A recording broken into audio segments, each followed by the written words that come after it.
Biasa langsung closing, Pak Hendra kita lanjutkan kembali Pak.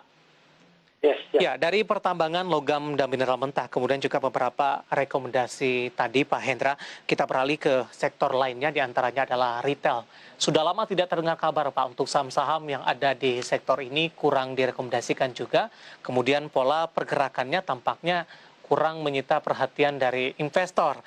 Bisa dikatakan cukup lama Pak Hendra karena retail termasuk salah satu emiten yang terdampak pandemi COVID-19. Namun pada perdagangan hari ini dan bertepatan juga jelang Ramadan dan Lebaran 2021, beberapa sahamnya mulai kembali menggeliat. Bagaimana analisis Anda untuk saham-saham yang ada di sektor ini? Ya, terutama satu yang kita lihat pertama, kita lihat ini adalah yang saham yang sangat-sangat menarik itu MPPA. Ya. MPPA ini betulnya kalau dikatakan cukup lama, dia sebenarnya sudah mulai terjadi sinyal beli, yaitu 3 piksel hijau, itu tanggal 26 Februari.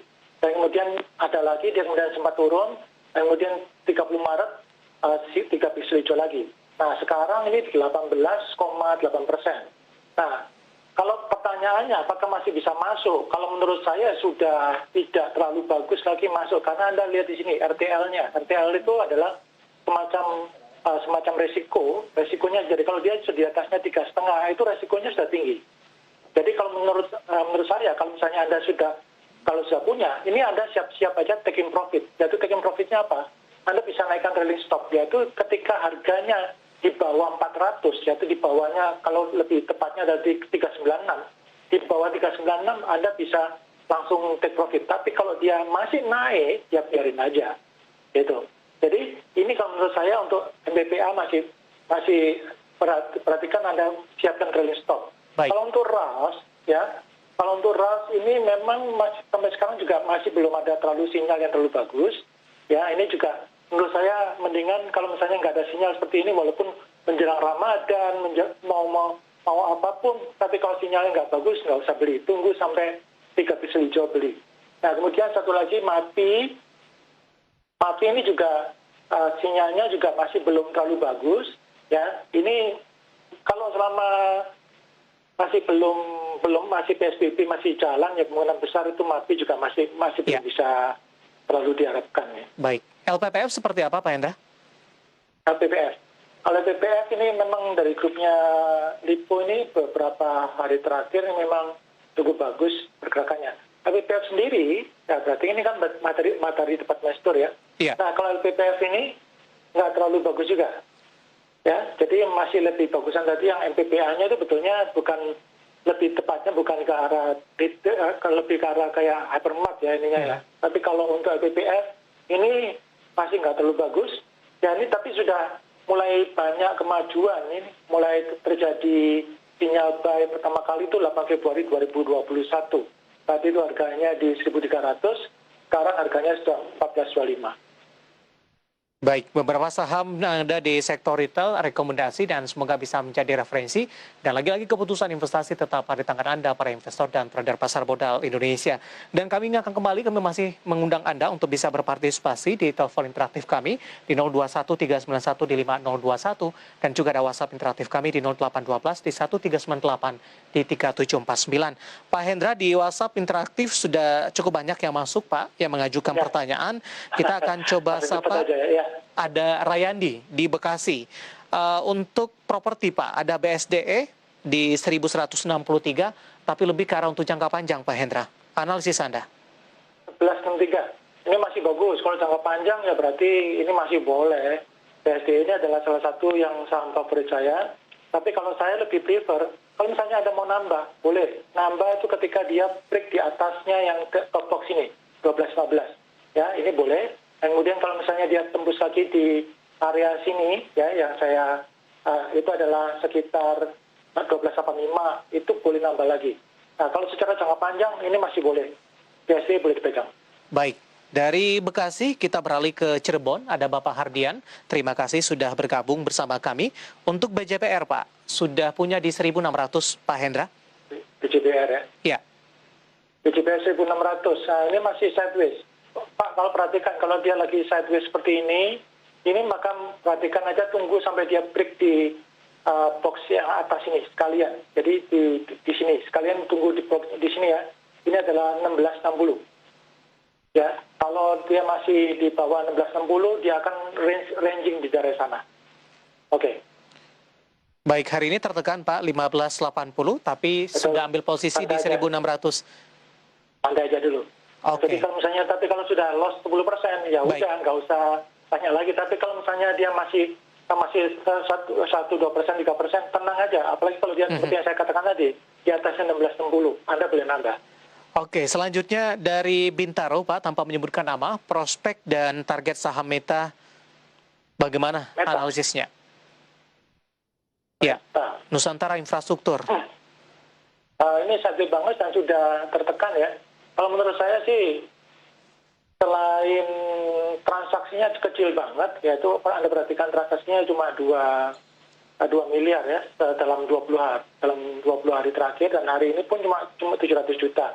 Kalau saya sarankan, kalau Anda ketemu sama saham-saham yang transaksinya yang perharinya itu cuma sekitar 1 miliar, di bawah 1 miliar, sebaiknya Anda hindari. Ada kemungkinan loh kalau saham tersebut Anda bisa beli tapi nggak bisa Anda jual, itu yang akan mengakibatkan ya ruginya bisa besar sekali kalau Anda nggak bisa jual gitu. Ya, oke. Apalagi masuk dalam posisi banyak ya Pak? Betul. Nah, jadi kalau begitu Anda masuk posisi banyak, kecepet itu, Anda bisa-bisa nanti kalau di sana itu nanti bisa jadi semakin religius itu. Oke. Setiap hari berdoa bisa keluar. Baik, kita akan coba sapa juga Bapak Andrew dari Tangerang Selatan. Mau nanyakan beberapa saham ini untuk Antam dan BPKP. Antam tadi sudah kita bahas Pak Hendra, kita ke BPKP, sudah ambil posisi di 740 Pak. Analisisnya, jangka panjang sampai dengan akhir tahun Pak Hendra. Oh, kalau jangka panjang ini seharusnya BPKP ini sudah, kalau menurut saya hanya boleh dibuat trading, bukan untuk kenapa? Kenaikannya kan sudah fantastis banget. Nah sekarang kalau Anda perhatikan, ini ada beberapa yang harus Anda lihat. Ini adalah area di sini, ya saya kasih garis ini, terus kemudian di daerah sini. Ya, ini kalau misalnya Anda perhatikan, itu adalah daerah yang pertama yang harus dilampaui. Ini adalah 555, dan kemudian yang keduanya adalah 625. Dan kalau Anda belinya 700, itu berarti kan seharusnya sudah out. Kalau saya begitu kurang dari 10% dari harga beli, itu mendingan saya out dulu. Ini kalau menurut saya ini ada kemungkinan potensinya kalau dia sideways atau malah turun lagi, masih berbahaya. Baik, mungkin mengambil strategi untuk jangka panjang paling tidak ada potensi balik lagi ke 740 Pak Hendra. Kalau ditanyakan apakah jangka panjang, apakah bisa 740, ini sudah over value. Kalau misalnya kita ngomong jangka panjang kan berarti kita ngomongnya pakai fundamental. Oke. Kalau secara fundamental ini masih kurang bagus. Nah, kalau menurut saya, daripada Anda mengharapkan dia bisa balik, Anda lihat kenyataannya sekarang, kita trading hanya melihat bahwa kondisinya tekan sementara ini masih tertekan. Kalau saya, mendingan dalam posisi, nggak usah terlalu, kalau mau jangka panjang, ya pilih yang perusahaan yang bagus, misalnya value-nya lagi bagus banget, misalkan BBRI atau BPCA, itu boleh, gitu.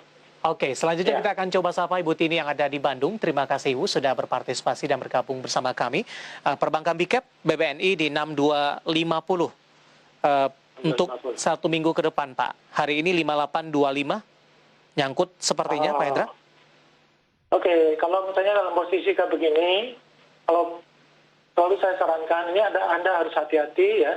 Kalau dia di bawahnya 5550. Di bawahnya 550, itu saran saya out dulu.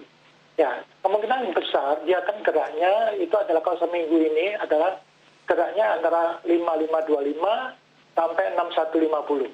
Gerakannya adalah sekitar itu aja.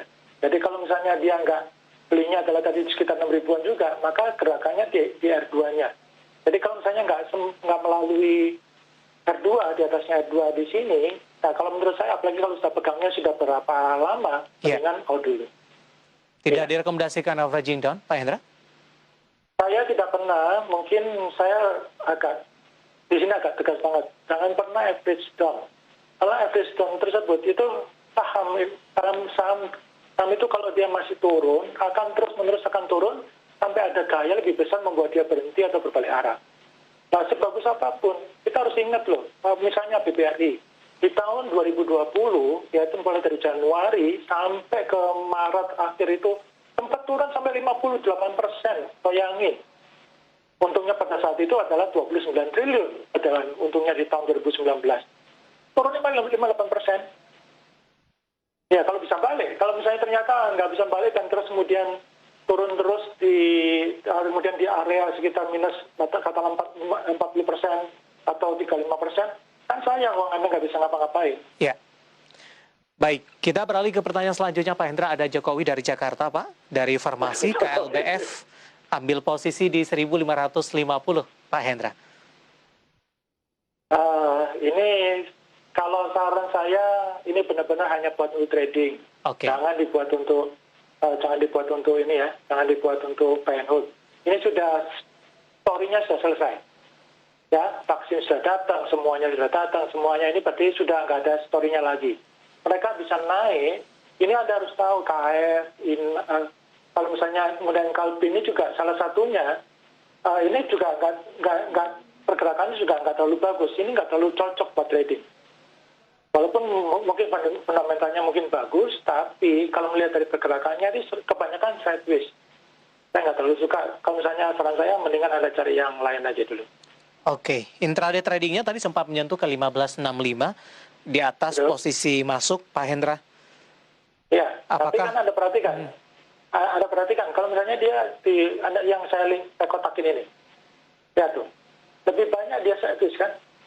Jadi artinya apa? Kalau Anda ketemu sama saham-saham seperti ini, maka sebaiknya Anda itu hanya boleh buy, kemudian ketika dia sudah naik 2%, 3% Anda lepas. Kadang-kadang cuma 2% aja sudah harus Anda lepas. Bukan buy, kemudian Anda mendapatkan untung yang sampai puluhan persen. Ini menurut saya nggak terlalu tepat. Ini adalah saham yang dipakai bagusnya adalah untuk ya dapatnya sekitar 2-3% aja. Jadi belinya bawah, kemudian ketika 2 piksel hijau, nah kemudian baru boleh jual ketika dia 2 piksel merah, begitu. Pak Hendra, kita masih punya satu segmen lagi, Pak. Masih banyak pertanyaan. Nanti kita akan coba ulas kembali satu persatu dan pemirsa telah bersama kami. IDX Second Session Closing akan segera kembali sesaat lagi.